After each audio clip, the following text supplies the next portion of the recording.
Hi family, guess what? It's Jessica's cooking show at home at the Matheson house. Today, I am doing something I've never cooked before. It is a Salmon Wellington. Holla! Okay, so I bought puff pastry.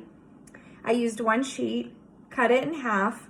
I got 2 salmon fillets for Ronnie and I for dinner tonight. Salmon Wellington is typically made with spinach, like a cream of spinach inside.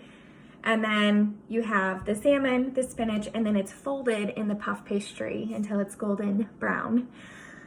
Ronnie does not like spinach, so I have made his mixture with mushrooms. The mushroom is going to be a nice alternative to the spinach that I made. So with the salmon, I salt and peppered it.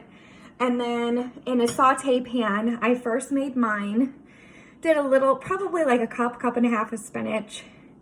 Sauteed it down with butter and a half a clove of garlic. I used the other half of clove for Ronnie. So I did butter, garlic, the spinach, and then I put a little dill in there, thyme, a little bit of shredded Parmesan cheese, not grated, but shredded, and about maybe 1 ounce, one little cut, 1 ounce it says on the package of cream cheese. So I sauteed that together, and what I'm gonna do is I'm going to put it on top of my salmon piece. And I did put lemon juice also. So there's already butter, lemon, garlic. That'll be really nice in the salmon. Like I said, thyme and dill. I love dill. So that just sits right on top of your piece of salmon. Yummy, yummy, yummy. Now, for Ronnie's mixture, it looks amazing. It smells amazing. For his, I did butter and garlic, same thing. I did a little bit of thyme, but I put a little bit of onion powder in his and lemon juice. He doesn't like chunks of onion, but he likes onion powder, so I go with that. Also, I put in both of ours parsley. I love parsley. With his, I put thyme, but I did not put the dill. I think this mixture tastes so good with the mushrooms, and I sauteed, of course, the mushrooms, Parmesan cheese, the shredded Parmesan cheese, and a little bit of cream cheese, but I did a little bit less because he's not really big into a lot of dairy. So I did that for him.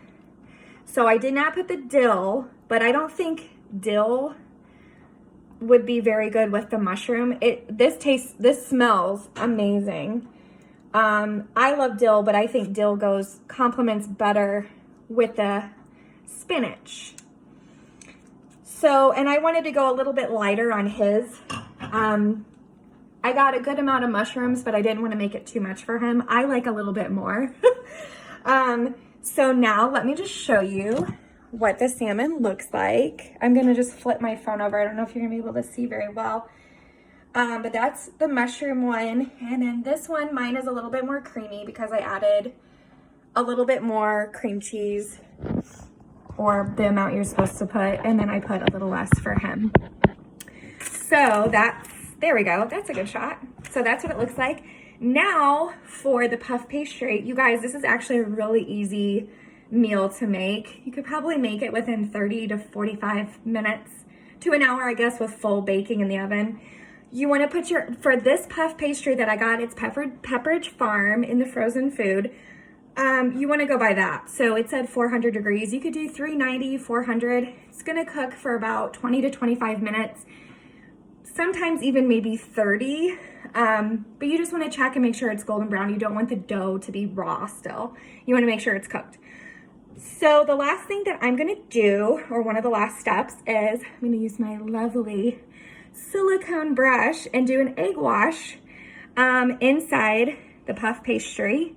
You do it along the edges, and then you're going to do it on top. And you're also going to serrate the top of it to make little slits so that it has a little bit of it. Honestly, I think the presentation looks really nice with the slits in it. I'll show you that in a minute. But it also gives it air to escape the puff pastry as well. And to get that salmon cooked in there and everything like that. I found this recipe on Pinterest. I'm a Pinterest addict. And I'm like, that looks delicious. I'm gonna try it for myself. So now just folding the puff pastry over.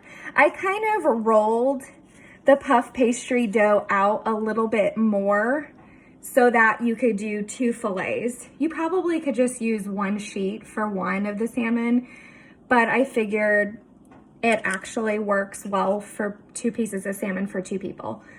So I'm gonna show you what this looks like in just a minute. I have it folded over.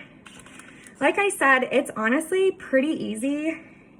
If you like salmon, it's really nice. I love salmon, Ronnie loves salmon, so it's really nice. 2 different things you could do here. I love creating my own. I love going by recipes, but I also like making it my own too. It just is nice to put your little flair on it. To put a little flair on it. So what you can do is when you fold it, you have like these little tails on the side. So like these like long tails. You can cut those off. I've seen that done in videos because I've watched some videos before I cook this. You can cut them off, or you can even get a fork and kind of do a design on them so you get a little bit more puff pastry. Honestly, I will probably just cut a little bit of that off.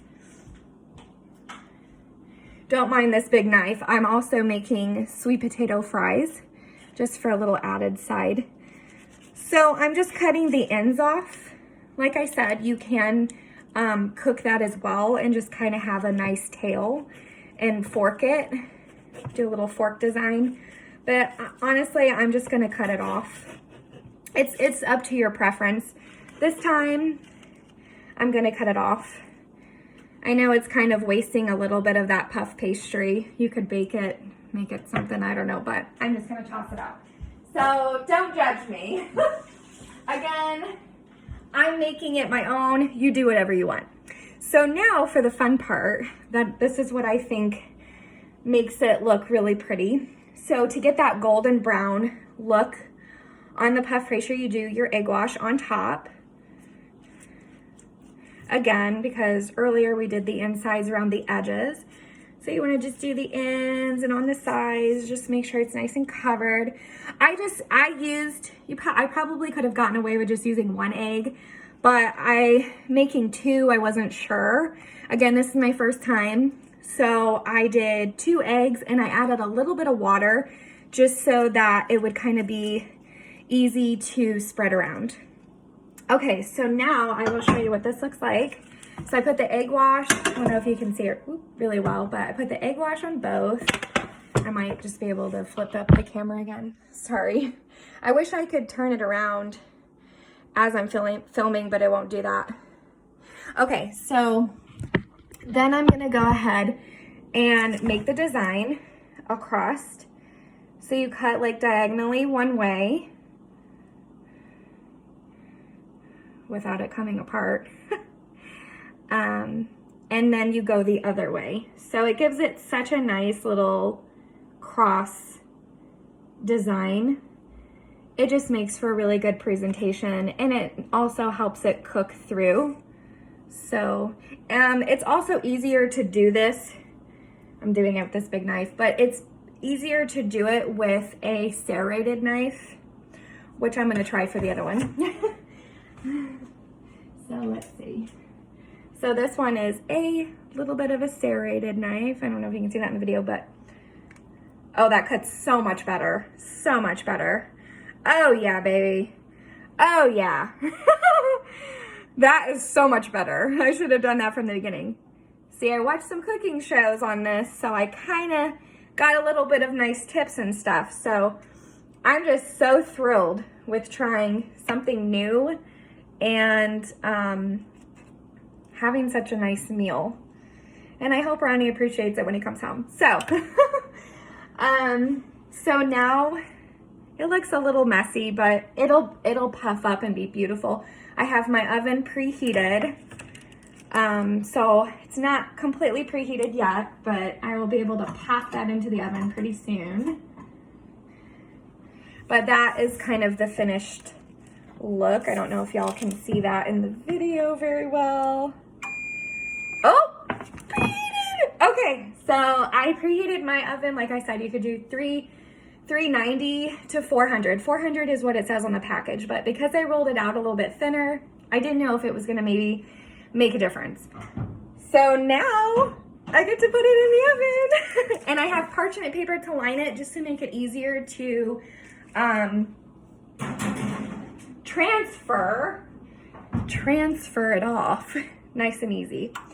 So I'm gonna bake it. I'm gonna set my timer. They say anywhere from 20 to 25 minutes. Some recipes I've seen for like 30, but really you just check it, make sure it's nice and golden brown, not burnt. So I'm kind of nervous for that part. I don't want to overcook it. So I'm setting it, I'm gonna go ahead and set it for 25, but I will definitely check it in between those times. And while that's going, so I got my timer going, I'm gonna start warming up my oil for the sweet potato fries. So I just figured something on the side would be nice. So I cut up some fries and I'm just gonna make it into my cast iron dish here with some oil in it, make some sweet potato fries, call it a night. Okay, I hope you guys liked my little Jessica cooking show at home, quarantine style.